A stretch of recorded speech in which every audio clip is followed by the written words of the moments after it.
E você acha, então, que o mundo é um mundo materialista? Essa pergunta quer dizer se eu acho que só existe aquilo que é formado por átomos? Você acha que isso... É isso que você quer dizer? É. Caralho, alguém que decifra o monarquês. Gostei. Cara, tem que ser um filósofo. Esse cara é filósofo mesmo. Não é, porque quando você fala materialista, pode ser materialista no sentido marxista. Sim, sim. Que tudo são relações econômicas de produção, Tomar entendeu? coca. Então. Sim, sim. E eu entendi que você estava falando nesse sentido Isso, originário. exato. Né? Que a gente chama em filosofia de materialismo atomista. Né? Por causa do Epicuro, do Demócrito, na Grécia e tal. Ó, eu vou te dar uma resposta bem cuidadosa, que é o seguinte. Até onde a gente consegue ter alguma certeza empírica, aparentemente tudo é matéria. Mas nós não temos como assegurar com absoluta certeza que não exista nada além da matéria.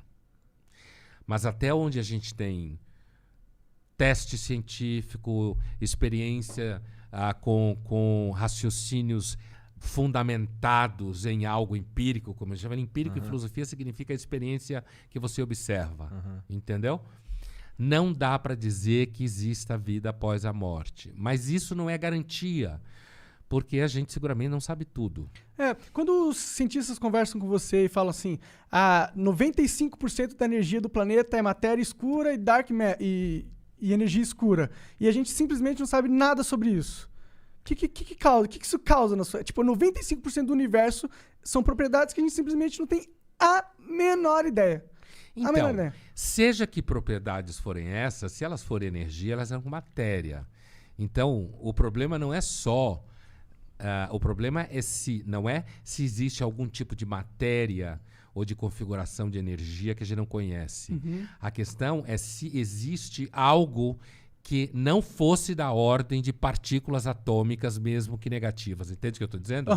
Então, assim... se fosse de outra dimensão, algo que não... Algo que não fosse nem do nosso tipo de realidade. Algo que seja, como se fala em filosofia, transcendente. Que transcenda a imanência do ser, que envolve, inclusive, a antimatéria. Certo? Então, assim, dessa ordem que se acha que Deus seja, por exemplo. Os deuses antigos, veja, os mortos não eram dessa ordem. Eles eram só vivo que continuou vivo que morreu continuou vivo. Né? E que aí virava uma espécie de poltergeist, dependendo da comida que se dava para ele. Ele podia te ajudar a combater as doenças. E o nosso problema é que nós somos uma espécie que sabemos mais do que deve. Aí eu concordo. Eu acho que um cachorro é muito mais feliz que eu. Então, a gente sabe mais do que deve, mas a gente não sabe tudo o que precisa para saber. A gente tá no meio termo de merda. A gente olha o esboço, a gente vê tudo meio embaçado, a gente não sabe exatamente o que é, mas a gente tá vendo. E na maior parte dos casos a gente vai cuidar da vida, né? Vai usar aquilo da melhor forma possível. Vai cuidar da vida. E assim, vai trabalhar, vai pagar as contas, vai arrumar uma mulher ou um cara, sei lá, você vai cuidar da sua vida, e né? Aí, as mulheres e homens. Ter uma religião. Então, as pessoas costumam praticar a religião de forma aderente, como a gente diz, quer dizer, praticante, como se fala, né?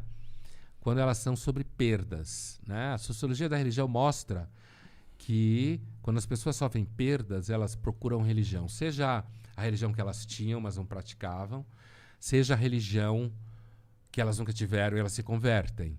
Então há uma relação com perda. Perda de saúde, ente querido, filhos, por exemplo. Perder filho, aparentemente, é o pior tipo de perda que pode existir. Então, e aí isso leva normalmente pessoas à religião.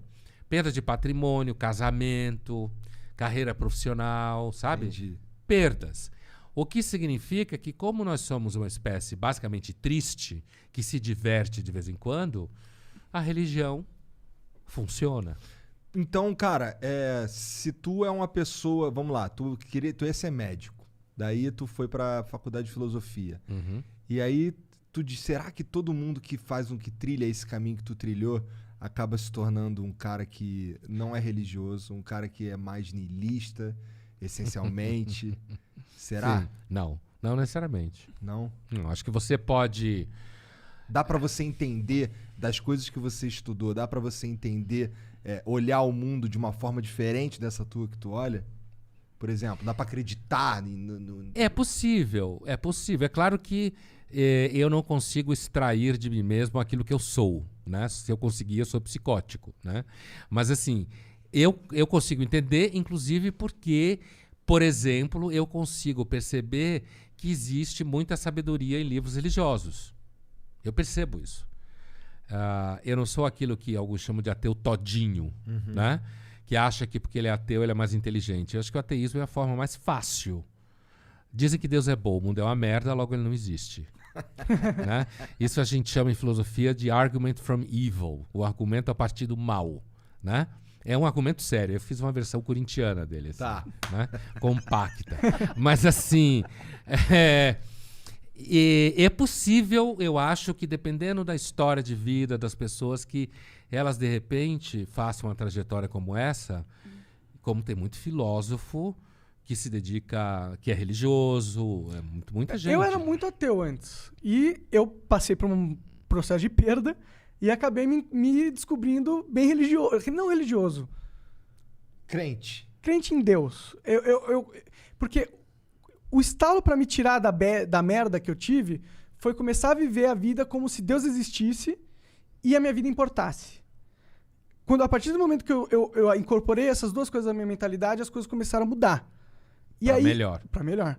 E isso aí meio que solidifica, meio que dentro da minha cabeça, racionalmente, que a percepção que Deus existe é positiva pra mim. E que mesmo... E aí eu fui olhar os dados, os empíricos e tal, e no máximo que a gente pode chegar é 50% se Deus existe ou não. Sim, cientificamente falando. Não tem. Deus não é uma variável. Deus não é uma variável, como a gente fala em filosofia, passivo de controle epistemológico. O que significa isso?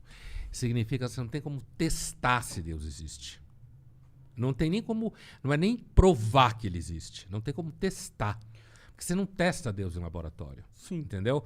Então, o ateísmo enquanto tal, do ponto de vista do cético, que é aquela pessoa que coloca teorias contra outras para perceber as fragilidades delas, o ateísmo é o que a gente chama de dogmatismo negativo. Você faz uma afirmação negativa que, por sua vez, não dá para provar. Entendeu?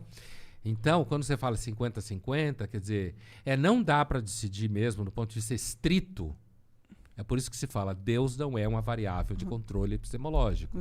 É muito mais uma questão que você chega por história de vida, por coisas que você sofreu, por um certo temperamento, uma certa sensibilidade. Então, agora eu queria te perguntar uma coisa. Você disse que você estava numa bad, numa bosta, começou a pensar que a vida importa, Deus existe, e você veio parar aqui? Como é que foi essa história? Cara, você conhece o Jordan Peterson? Claro. Então, esse cara foi o cara que eu assisti a palestra dele, que ele tem uma palestra de, sei lá, são vários episódios, que ele pega a Bíblia e ele meio que seca, faz uma meta-análise da Bíblia e seca. E essa meta-análise dele me ajudou muito a entender meio que o jogo que eu tava jogando, tá ligado? E foi a partir desse cara aí que eu comecei a falar, tá bom, vou mudar essas coisas que eu percebi que ele tá falando